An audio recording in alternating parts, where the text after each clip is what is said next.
want to talk to you about the cost of white supremacy.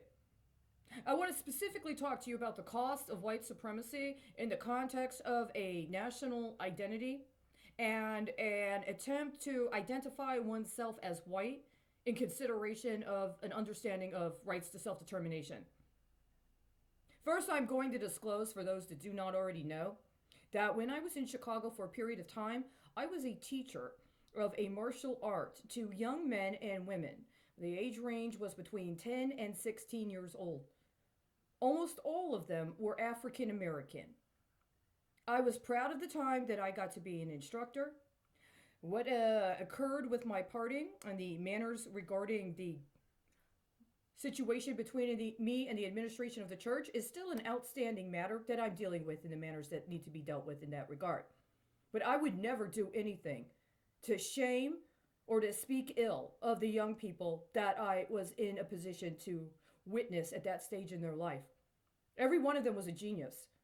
Every one of them had the potential to be an extraordinary leader in whatever manner they wanted. And not only that, every single one of them had a right to self determination, as well as ownership of their own means of production and reproduction. And I take that very, very seriously.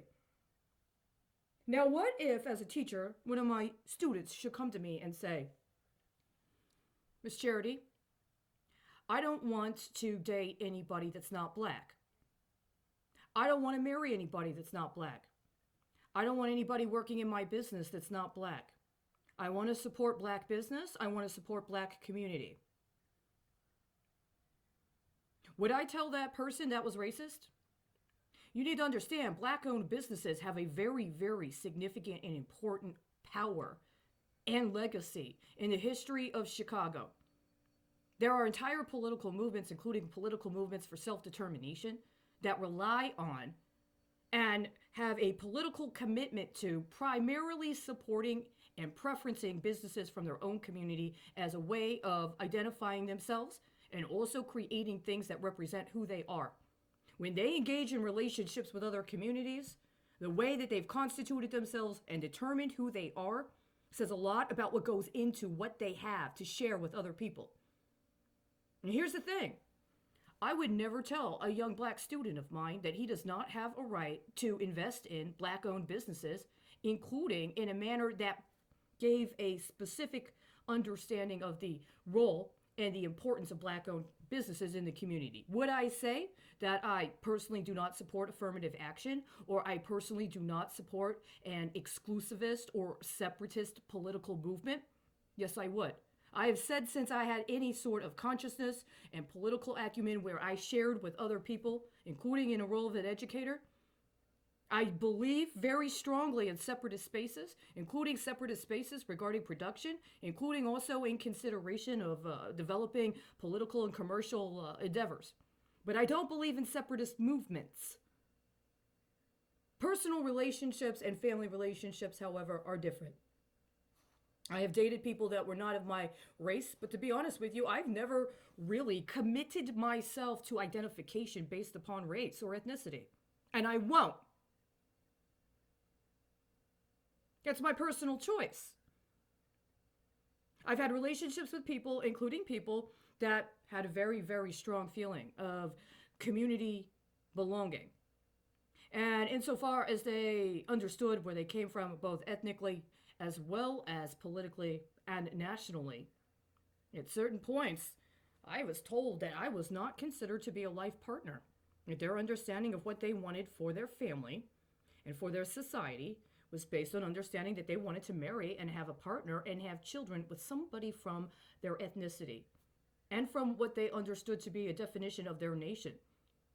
Again, I don't believe in separatist movements, but I do believe in the right to self-determination. I've had to deal with the emotional implications of understanding we had a political difference, and I would have married this person, and I would have had a family with this person. But I do not hold ill will against this person for making a determination about what their preference is and what they support and what they want to do. My mother was a redhead. My mother didn't marry a redhead. She married a blonde. If my mother had said that she wanted to marry another redhead, would I call that racist? Would you?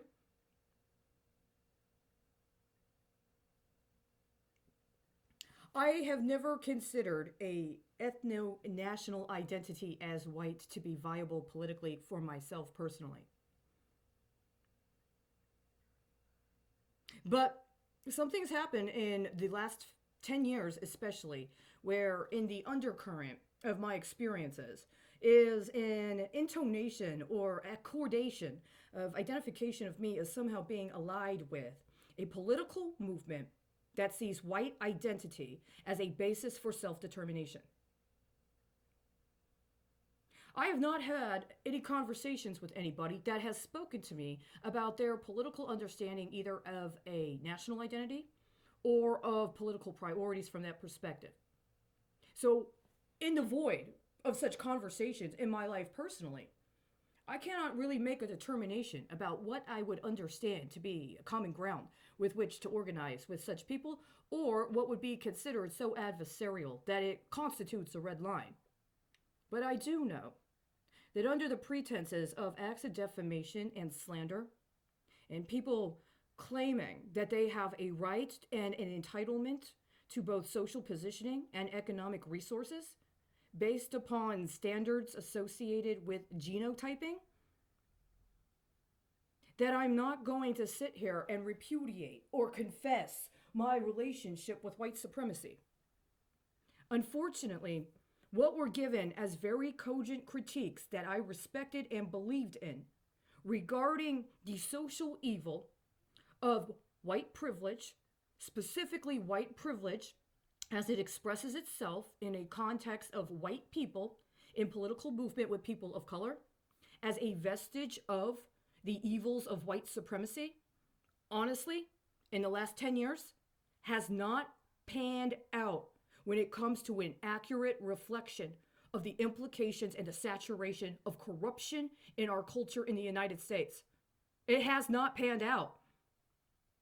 I do not have as much evidence regarding the nefariousness of white privilege as it engages in acts of disempowering leadership of color in multiracial organizing context as I do a form of patronage that places the situationism of exceptionalism of particular tokens from a community that is self-determined within a hierarchical structure that mandates the reinforcement of oppressive paradigms on their own people in order for them to be able to enjoy personal political power. And this is not exclusive to white supremacy. That's all I have to say about this. If you really believe you have a gripe with me because I have exhibited some sort of racist behaviors, some manners, you may be correct. But I'm going to tell you, the last 5 years, I have a lot of gripes with a lot of different people for their incredibly racist, sexist, and anti-Semitic behaviors. And when it comes to accusations of homophobia, I'm more concerned about the commercialization of sexuality and the almost implicit mandate that one accept commercialization of sexuality before it's even allowed to be discussed.